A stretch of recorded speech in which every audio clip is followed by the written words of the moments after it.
ന്യൂയോർക്കിൽ കാല് കുത്തുകയാണെങ്കിൽ സ്പോട്ടിൽ അറസ്റ്റ് ചെയ്യുന്നു മംദാനി. ഞാൻ കാല് കുത്തുൻ്റെ കൂടെ ട്രംപ് ഉണ്ടെന്ന് നമ്മുടെ നെതന്യാഹുവും പറഞ്ഞു.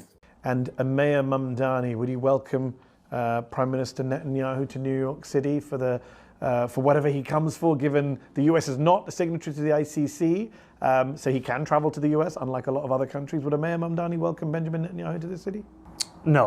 As mayor, New York City would arrest Benjamin Netanyahu. This is a city that our values are in line with international law. It's time that our actions are also. Even though the US is not a signatory to the ICC? No, it's time that we actually step up and make clear what we are willing to do to showcase the leadership that is sorely missing in the federal administration. വല്ലാത്തൊരു കാര്യം അല്ലേ?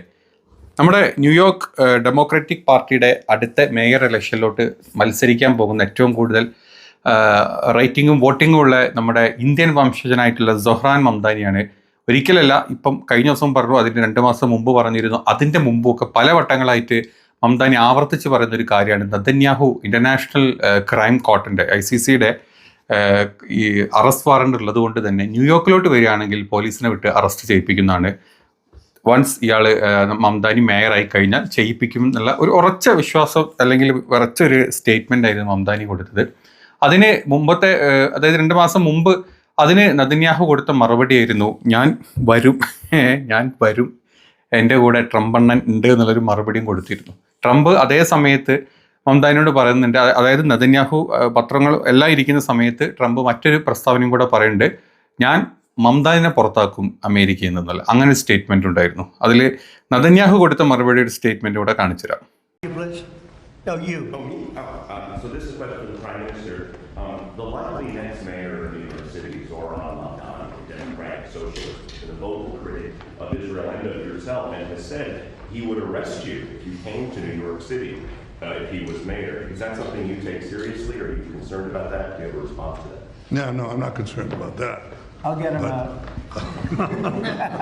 Look, there's enough craziness in the world, but I guess it never ends. I mean, you have this is folly, and it's it's silly in many ways because it's just not serious. But what is serious is the question I was asked before. You know, after October 7th, people said the Palestinians had a state, Hamas state in Gaza, and look what they did with it. They didn't build it up; they built down into bunkers, into terror tunnels. After which they massacred our people, raped our women, beheaded our men, invaded our cities and our towns and our kibbutzim, and did horrendous massacres. അപ്പോൾ ഇതാണ് തിരിച്ച് Netanyahu അന്ന് statement പറഞ്ഞു കൊടുത്തിരുന്നത്. മംദാനി നമുക്ക് എല്ലാവർക്കും അറിയാം അല്ലേ, സൊഹ്റാൻ മംദാനി ഇന്ത്യൻ വംശജനാണ്. എന്താ പറയുക, ഡെമോക്രാറ്റിക് പാർട്ടിയുടെ നെക്സ്റ്റ് ന്യൂയോർക്ക് ഇലക്ഷനിലോട്ട് വരുന്ന സ്ഥാനാർത്ഥിയാണ്. 50% മുകളിൽ വോട്ടിംഗ് കിട്ടും എന്ന് പ്രതീക്ഷിക്കുന്ന സ്ഥാനാർത്ഥിയാണ്. ന്യൂയോർക്ക് സിറ്റി എന്ന് പറഞ്ഞു കഴിഞ്ഞാൽ അതായത് ഇസ്രായേൽ കഴിഞ്ഞു കഴിഞ്ഞാൽ ലോകത്ത് ഏറ്റവും കൂടുതൽ ജൂതന്മാർ താമസിക്കുന്ന സിറ്റി കൂടാണ് ന്യൂയോർക്ക്.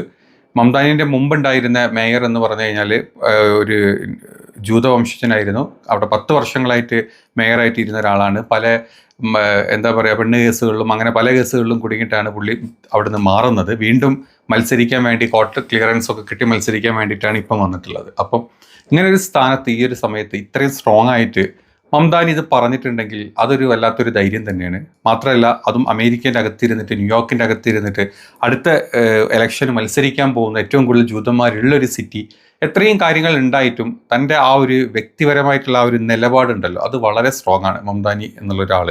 സൊഹ്റാൻ മംദാനി ഇത് മാത്രമല്ല, ന്യൂയോർക്കിലെ സാധാരണ ജനങ്ങൾക്ക് വേണ്ടിയിട്ട് അല്ലെങ്കിൽ വളരെ നോർമലായിട്ട് ജീവിക്കുന്ന ആൾക്കാർക്ക് വേണ്ടിയിട്ടാണ് അവിടുത്തെ ഓരോ കാര്യങ്ങളും സംസാരിച്ചിട്ടുള്ളത്. അവിടുത്തെ വാടക, അതായത് റെൻറ്റ് കുറയ്ക്കുന്നതിനെ പറ്റി, സാധാരണ ജീവിക്കുന്നവരുടെ നിലവാരം മെച്ചപ്പെടുത്താൻ വേണ്ടിയിട്ട് റെൻറ്റ് കുറയ്ക്കുക, അതുപോലെ ബസ്സുകളിൽ ഫ്രീ ആയിട്ടുള്ള യാത്രകൾ, മറ്റ് ആളുകളുടെ അതായത് പണക്കാരുടെ കയ്യിൽ നിന്ന് ചില ടാക്സുകൾ കൂട്ടി വാങ്ങിച്ചിട്ട് അതും കൂടെ പാവങ്ങൾക്ക് കൊടുക്കുന്ന രീതിയിലുള്ള പലതരത്തിലുള്ള പദ്ധതികളാണ് സൊഹ്റാൻ മംദാനി പുറത്തോട്ട് വെച്ചത്. അതുകൊണ്ട് തന്നെ ന്യൂയോർക്ക് സിറ്റിക്കകത്ത് ഒരു വലിയ വിഭാഗം ആളുകൾ മംദാനിനെ കംപ്ലീറ്റ്ലി സപ്പോർട്ട് ചെയ്യുന്നുണ്ട്. അത് ഏതായാലും ഇപ്പോൾ ഇലക്ഷൻ വരാൻ പോകുന്നതിൽ ഇലക്ഷൻ വരുമ്പോഴാണ് നമുക്ക് മനസ്സിലാക്കാൻ പറ്റുക ആ ഒരു പ്രസ്താവന പുള്ളി പറഞ്ഞ കാര്യങ്ങളൊക്കെ എത്രത്തോളം ആളുകൾ കൺസിഡർ ചെയ്തിട്ടുണ്ട് എന്നുള്ളത്. അപ്പം ഇതൊരു ഭാഗത്ത് അവിടെ നിൽക്കുന്നുണ്ട്. മംദാനി ഇപ്രാവശ്യമല്ല ഇതിന് മുമ്പും പല പ്രാവശ്യങ്ങളായിട്ട് പറഞ്ഞിട്ടുണ്ട്, വ്യക്തമായിട്ട് പറഞ്ഞിട്ടുണ്ട് ഈ അതായത് നെതന്യാഹുവിൻ്റെ അറസ്റ്റിനെ പറ്റി. ന്യൂയോർക്ക് സിറ്റിയിലോട്ട് നെതന്യാഹു വന്നു കഴിഞ്ഞാൽ അറസ്റ്റിനുള്ള കാര്യങ്ങൾ ചെയ്യും. കാരണം ഇൻ്റർനാഷണൽ കോർട്ടിൻ്റെ 2024 ഒരു അറസ്റ്റ് വാറണ്ട് നെതന്യാഹുവിനൊക്കെ. നെതന്യാഹു മാത്രമല്ല, അതിൽ വേറെയും കുറച്ച് ആളുകൾ വരുന്നുണ്ട്. ഇപ്പം ഇവർക്കുള്ള അറസ്റ്റ് വാറണ്ട് ലോകത്ത് ഇൻ്റർനാഷണൽ കോർട്ടിൻ്റെ അണ്ടറിൽ വരുന്ന ഏത് രാജ്യത്ത് വന്നു കഴിഞ്ഞാലും അറസ്റ്റ് ചെയ്യാം. അതുപോലെ തന്നെ പുടിൻ ഈ പറഞ്ഞ ഇൻ്റർനാഷണൽ കോടതിയുടെ ക്രിമിനൽ കോർട്ടിൻ്റെ അറസ്റ്റ് വാറണ്ടിലാണ്. മംദാനി അതും കൂടെ പറഞ്ഞിട്ടുണ്ട്, പുടിൻ വന്നു കഴിഞ്ഞാലും ഞാൻ അറസ്റ്റ് ചെയ്യും, അല്ലെങ്കിൽ ഞാൻ മേയറായിട്ടിരിക്കുന്ന സമയത്താണ് പുടിൻ വരുന്നതെങ്കിൽ അറസ്റ്റ് ചെയ്തിരിക്കും എന്നുള്ളത്. അപ്പോൾ ഇത് കേട്ട് നെതന്യാഹു കൊടുത്ത മറുപടിയും നമ്മൾ കണ്ടു.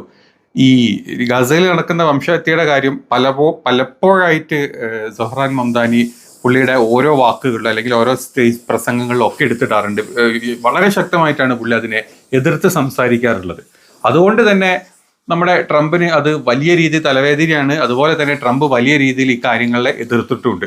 അതുമാത്രമല്ല, നമുക്കിപ്പോൾ എല്ലാവർക്കും അറിയാം, അതായത് UN-ൻ്റെ ഒരു പലസ്തീൻ്റെ സ്വതന്ത്ര രാജ്യത്തിൻ്റെ സപ്പോർട്ട് നേടിക്കൊണ്ടുള്ള വോട്ടിംഗ് ഉണ്ടായിരുന്നു. 142 രാജ്യങ്ങളും പലസ്തീൻ സെപ്പറേറ്റ് രാജ്യമാക്കണം, ഇൻഡിപെൻഡൻറ്റ് പലസ്തീൻ ആക്കണം എന്നുള്ള സപ്പോർട്ട് ചെയ്ത സമയത്ത് 10 രാജ്യങ്ങളാണ് എതിർത്തും 12 രാജ്യങ്ങളാണ് വോട്ട് ചെയ്യേണ്ടിയിരുന്നത്. എതിർത്ത് ചെയ്ത രാജ്യങ്ങളിൽ നമ്മുടെയൊക്കെ സ്വന്തം മെസ്സിയുടെ രാജ്യമായിട്ടുള്ള അർജൻറ്റീന പോലും ഉണ്ട്.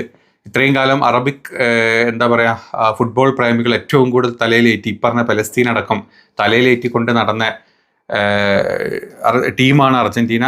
അതുപോലെ തന്നെ കളിക്കാരനാണ് മെസ്സിയുടെ മുമ്പുള്ള അർജൻറ്റീനൻ ഇതിഹാസ താരങ്ങളെ മൊത്തം ഈ പറഞ്ഞ അറബിക് ആളുകൾ അത്രയും തലയിലേറ്റി നടന്നിട്ടുണ്ട്. അപ്പം അതേ അർജൻറ്റീന പോലത്തെ രാജ്യം പോലും പലസ്തീനെ ഇല്ലാണ്ടാക്കണം, അല്ലെങ്കിൽ പലസ്തീൻ വേണ്ട രീതിയിലുള്ള വോട്ടിംഗ് UN-ൽ ചെയ്തിട്ടുണ്ട്. അതിനെതിരെ നല്ല രീതിയിൽ പ്രതിഷേധം അറബിക് ഇതിലൊക്കെ ഈ അർജൻറ്റീന ടീമിനെതിരെ ഭയങ്കരമായിട്ടുള്ള പ്രതിഷേധങ്ങളും കാര്യങ്ങളൊക്കെ നടക്കുന്നുണ്ട് ഓരോ സൈഡിൽ.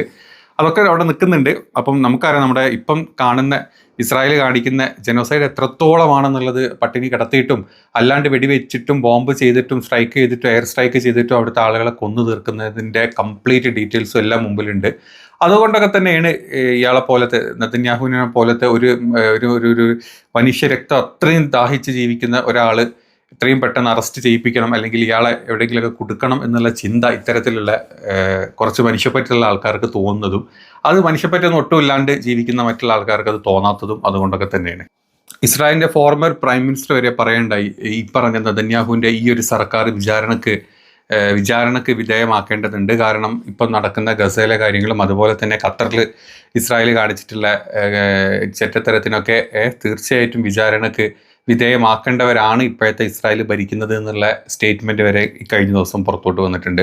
അപ്പം സുഹ്റാനി പറഞ്ഞ കാര്യങ്ങളും അതുപോലെ തന്നെ തിരിച്ച് നെതന്യാഹു പറഞ്ഞ കാര്യങ്ങളും ഇപ്പം ഏറ്റവും കൂടുതൽ സോഷ്യൽ മീഡിയയിലും മറ്റ് പല സ്ഥലങ്ങളിലും ഡിസ്കസ് ചെയ്യുന്ന ചില കാര്യങ്ങളിലൂടെയാണ്.